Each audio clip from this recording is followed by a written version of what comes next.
Morning students, welcome to all account Masterji YouTube channel. I am Noor sir. ધોરણ 12 વિષય અર્થશાસ્ત્ર, chapter number 1 અર્થશાસ્ત્રમાં આલેખ. સૌપ્રથમ આપણે પ્રસ્તાવના વિશે અભ્યાસ કર્યો. ખૂબ જ અગત્યનો એવો ટોપિક આકૃતિ એટલે શું, જે સવાલ વારંવાર પૂછાય છે વિભાગ બીમાં 1 માર્ક્સમાં. આકૃતિ એટલે શું તે વિશે અભ્યાસ કરીશું. પ્રસ્તાવના વિશે અભ્યાસ કર્યો. પ્રસ્તાવના આપણે જોયું કે અર્થશાસ્ત્ર એવો વિષય છે જે વાસ્તવિક જીવનમાં બનતી ઘણી બધી આર્થિક ઘટનાઓની સમજૂતી આપે છે. તે માહિતી રાજ્ય દ્વારા, બેન્કો દ્વારા તેમજ આંતરરાષ્ટ્રીય સંસ્થાઓ દ્વારા પૂરી પાડવામાં આવે છે. નિષ્ણાંતો દ્વારા તેનું વિશ્લેષણ કરવામાં આવે છે.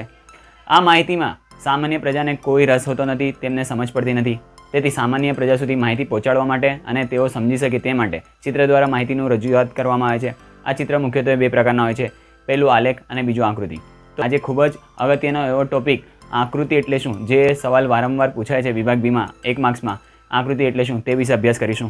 આંકડાશાસ્ત્રની દ્રષ્ટિએ આકૃતિઓ અને આલેખો જુદા જુદા પ્રકારના ચિત્રો છે અને તેમનો ઉપયોગ જુદા જુદા કારણોસર થતો હોય છે.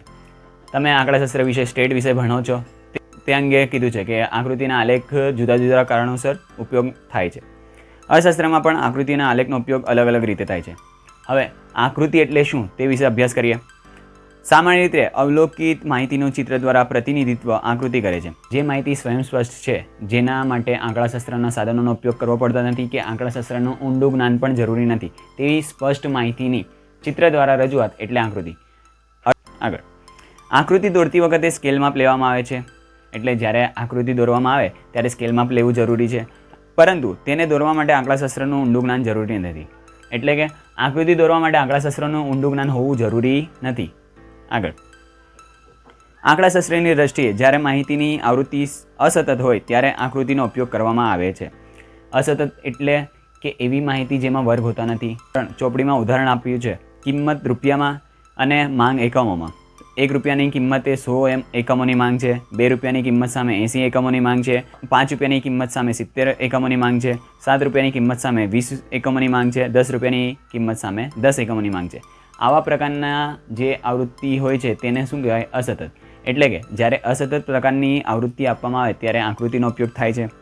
બીજા શબ્દોમાં કહીએ તો આકૃતિ સ્વયં સ્પષ્ટ માહિતી માટે દોરવામાં આવે. તેને દોરવા કે સમજવા માટે સામાન્ય જનને સમજાવવા માટે આંકડાશાસ્ત્રનું ઊંડું જ્ઞાન જરૂરી હોતું નથી. એવી માહિતી જે સ્વયં સ્પષ્ટ હોય એના માટે આંકડાશાસ્ત્રનું ઊંડું જ્ઞાન જરૂરી નથી, આંકડાશાસ્ત્રના સાધનોનો ઉપયોગ કરવો પડતો નથી, તેવી સ્વયં સ્પષ્ટ માહિતી માટે આકૃતિનો ઉપયોગ થાય છે. આગળ, આકૃતિનો ઉપયોગ વિજ્ઞાપન કંપનીઓ આકર્ષણ ઊભું કરવા. વિજ્ઞાપન કંપની એટલે જાહેરાત કંપનીઓ એ આકર્ષણ ઊભું કરવા, રાજ્ય માહિતી આપવા. ઘણી બધી એવી માહિતી હોય છે જે રાજ્ય દ્વારા પૂરી પાડવામાં આવે છે. સામાજિક સંસ્થાઓ જાગૃતિ ફેલાવવા માટે કરે છે. સામાજિક સંસ્થાઓ જેવી કે NGO છે, ઘણી બધી એવી સંસ્થાઓ છે જે સમાજના કાર્ય માટે આકૃતિનો ઉપયોગ કરતા હોય છે. આકૃતિનો ટોપિક આ રીતે આપણે વ્યવસ્થિત રીતે સમજી શકીએ. આકૃતિ એટલે શું? આકૃતિનો અર્થ 1 માર્ક્સમાં વિભાગ બીમાં પૂછાય છે કે અવલોકિત સ્પષ્ટ માહિતીની ચિત્ર દ્વારા રજૂઆત એટલે આકૃતિ. જે માહિતી સ્વયં સ્પષ્ટ છે, જેના માટે આંકડાશાસ્ત્રના સાધનોનો ઉપયોગ કરવો પડતો નથી કે આંકડાશાસ્ત્રનું ઊંડું જ્ઞાન પણ જરૂરી નથી, તેવી સ્પષ્ટ માહિતીની ચિત્ર દ્વારા રજૂઆત એટલે આકૃતિ. અર્થ ક્લિયર છે? Okay, done. ફરી એકવાર, અવલોકિત સ્પષ્ટ માહિતીની ચિત્ર દ્વારા રજૂઆત એટલે આકૃતિ. સ્પષ્ટ માહિતી પર ફૂલ ફોકસ કરજો.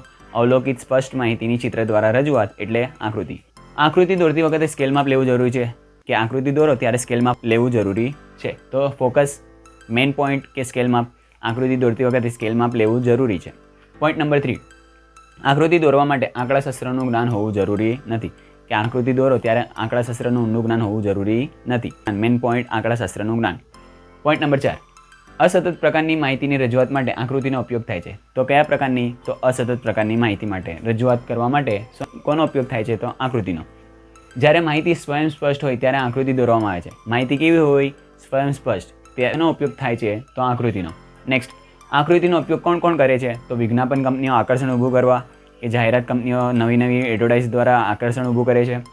રાજ્ય માહિતી આપવા માટે કે રાજ્ય અલગ અલગ પ્રકારની માહિતી આપે છે. સામાજિક સંસ્થાઓ જાગૃતતા ફેલાવવા માટે આકૃતિનો ઉપયોગ કરે છે.